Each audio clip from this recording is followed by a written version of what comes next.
All right, we got my homie Rofi's 20-inch here. We're gonna change out these forks, and I just wanted to show a couple things. So first of all, his stem was stuck. This is his old stem, and this is the old fork. The stem was stuck on here because this bolt, this is the fork preload bolt. This bolt is completely stripped out.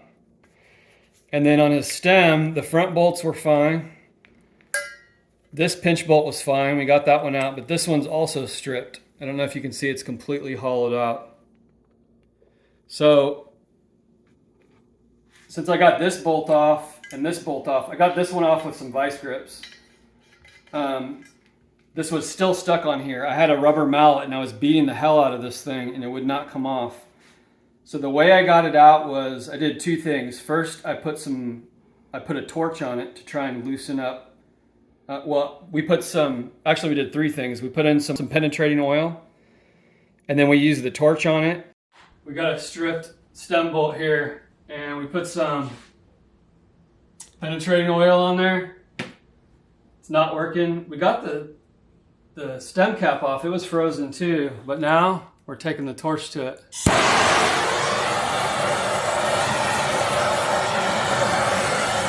It was still stuck. And then what I did was, I should have had the tool out here, but when this was on here, it's not gonna go back on because it's still clamped down with this bolt. When this was on here, I took a socket. I have a large socket set for like an impact driver, and I put a socket on there that fit perfectly in here. I used it as a punch, and then I hit downward really hard, and it finally popped off there. So I want to show a couple things. So Rofi wants to switch his forks out. This is a Haro fork, and this is a kink fork. And he got some bigger tires. So this is the fork that came with his, this is a Haro, right? DK. Oh, DK. Something said Haro on here. It's the front wheel. Yeah, the front wheel says Haro. So this is his stock fork, and it's not sitting all the way on there. You see how it's hitting the tire? So he wanted some bigger tires. These tires are too big for this fork. So we got this fork here. This is a kink fork. Little tip, we got this on OfferUp. This is like a $150 fork. We got it for like 60 bucks. It's in great condition. So, you know, if you don't have money to buy brand new stuff, always check out OfferUp or Craigslist or Facebook Marketplace. Now look at that. It fits perfectly. The axle's all the way slammed in the dropouts there. So I wanted to show a couple differences between these two forks. This fork here has you can stay close. This fork here has a non-integrated race. You see how the race comes off and it's flat right here? Right here. And now look at this one. You see how it's beveled? This is an integrated, they could just call this an integrated fork. They're both 1 1/8 threadless, the steer tubes, but the race is different. So usually most modern BMX forks have an integrated race like this one. This one's non-integrated, so you have to, most headsets will come with this piece here, and you gotta punch it on there with a tool. You can use like a PVC pipe if you don't have a tool. I also wanted to show differences between these. This is the fork preload bolt. And you see how small this one is? I don't know what the millimeter size on this is, but I'm guessing that's like a 10 or a 12. Actually, it's a little bigger than 10, I think. It's a 12. This one here, look at this nice. So these ones here suck because, first of all, they use cheap aluminum. It's real soft. And you see how it got stripped out. It just has one Allen key on there. This is the good stuff here. This is a kink fork preload bolt. I don't know what millimeter this is either, but it's probably 24. But look at that. You have two options in there. You have an Allen key way down in there deep, or you can just put a socket on there. So this will never get stripped out. So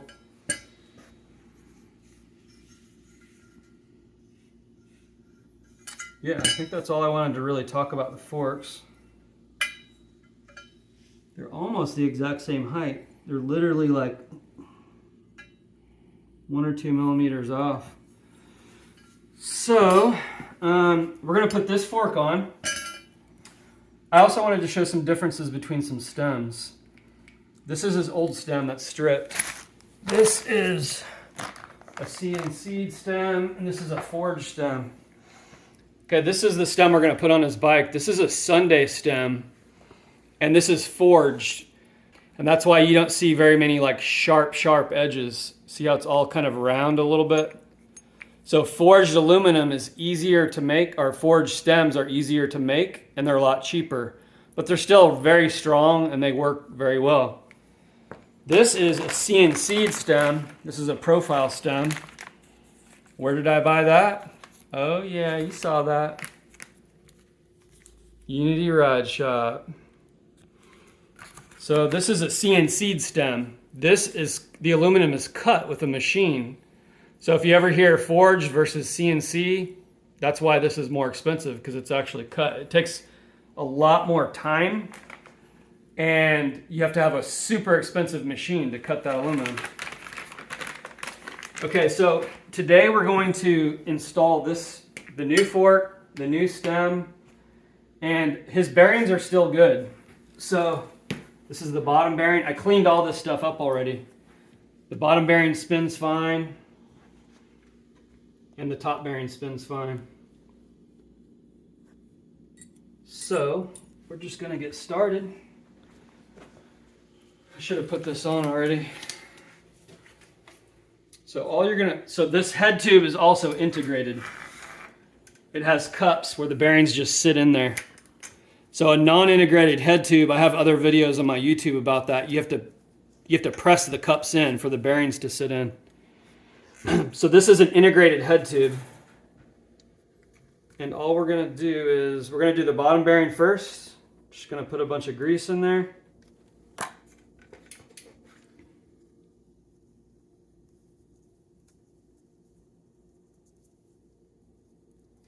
These bearings are sealed, so definitely doesn't have to be perfect. A lot of people won't even use any grease at all. Give me some paper towels. Take the fork preload bolt off. So the bottom bearing's in there, and since this is this has an integrated race, it matches. This is a Campy 45 degree, and the bearing's Campy 45 degree, so it just fits perfectly right on there. When you slide this in here, you want to just apply some pressure and just roll it around and see if it feels good, and it does. I already checked it anyway. So next, same thing on the top.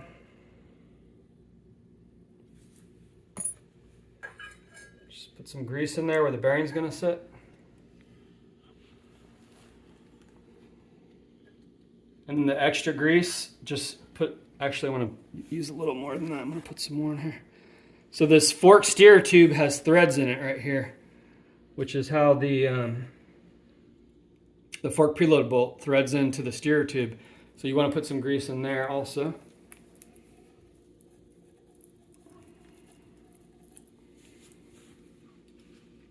Take the top bearing. The bottom bearing angles upward. The top bearing angles downward. Pop it in there. This is a little compression washer. You see it has a gap. The angled part goes down. And you're just going to kind of push up on the bottom and push down on that washer at the same time, and it seats itself together. And then you're going to put on this headset top cap. And then the headset spacers. Now, okay, so we need another spacer. So this gap right here in between the stem and the top of the steer tube right here, it needs to be a couple millimeters. So this stem needs to sit a tiny bit higher. Needs to be like that. So in order to achieve that, we need to fill the space right here. So we need another spacer down here. So we have to take this off, and we need to fill that gap. So headset spacers come in all different sizes. You can see there's really thick ones, there's super thin ones like this one, and then these are kind of like the average size you'll find inside a headset package. Usually there's a couple of these. So we could just throw on one of these, or maybe we could take one of these off and put one of these really big ones on there. I think that's what we'll try. And that is a little bit high. Can you see the gap in between the top of the steer tube and then right here where the cap's gonna sit? It's a little bit high. So what we can do is, I think this is gonna be about the same, but I'm gonna put the old one on here and then one of these medium ones. Yeah, it's a little high too. So all it needs is this little tiny one.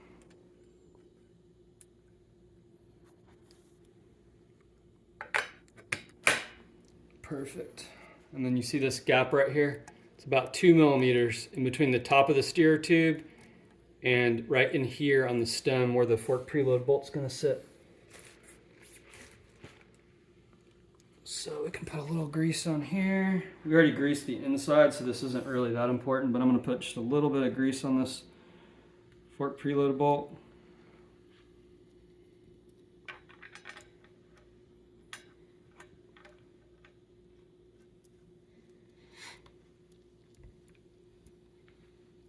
So the way you tighten these down is you want to have these pinch bolts on the side. You want to have these loose. You want to tighten this one down first.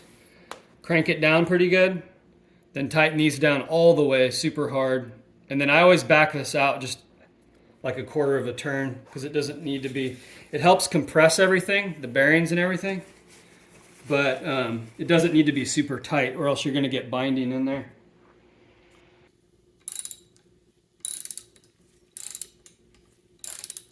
There it goes. Make sure everything's straight. I usually try and stand over this to straighten everything.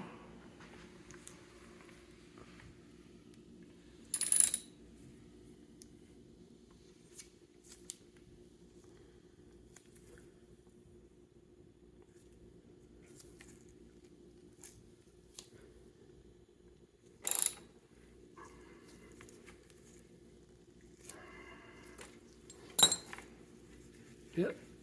It feels perfectly smooth. It's a tiny bit tight right now because I really cranked it down.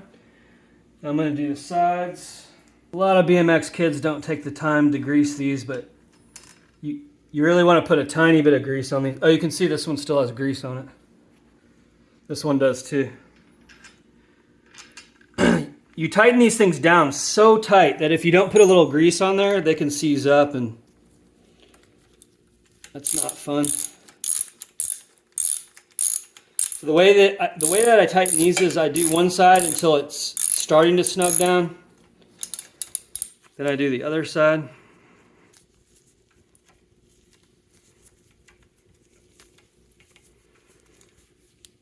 A little tighter, and then you just go back and forth. Make sure everything's straight still. You might have to straighten that later, but it looks pretty good to me. It's easier to tell when you're actually sitting on the bike and you have the bars on. So this thing is physically pinching this stem inward, and that's why you have to keep going back and forth.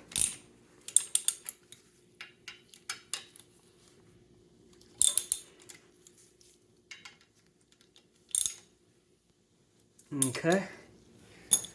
Now I'm going to back this out a quarter of a turn. That was a little too much. It was really on there.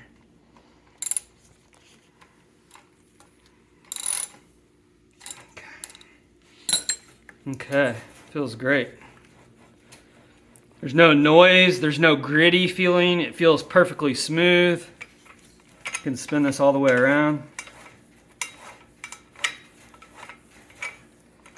Feels good.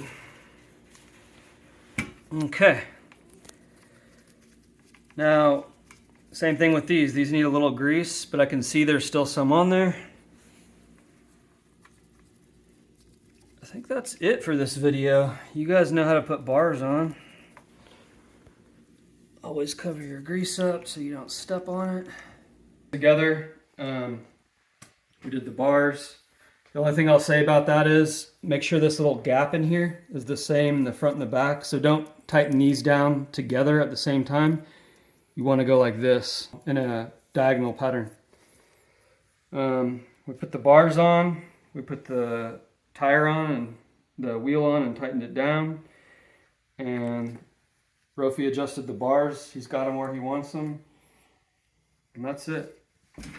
Once you get this all together, you just want to kind of slam it down.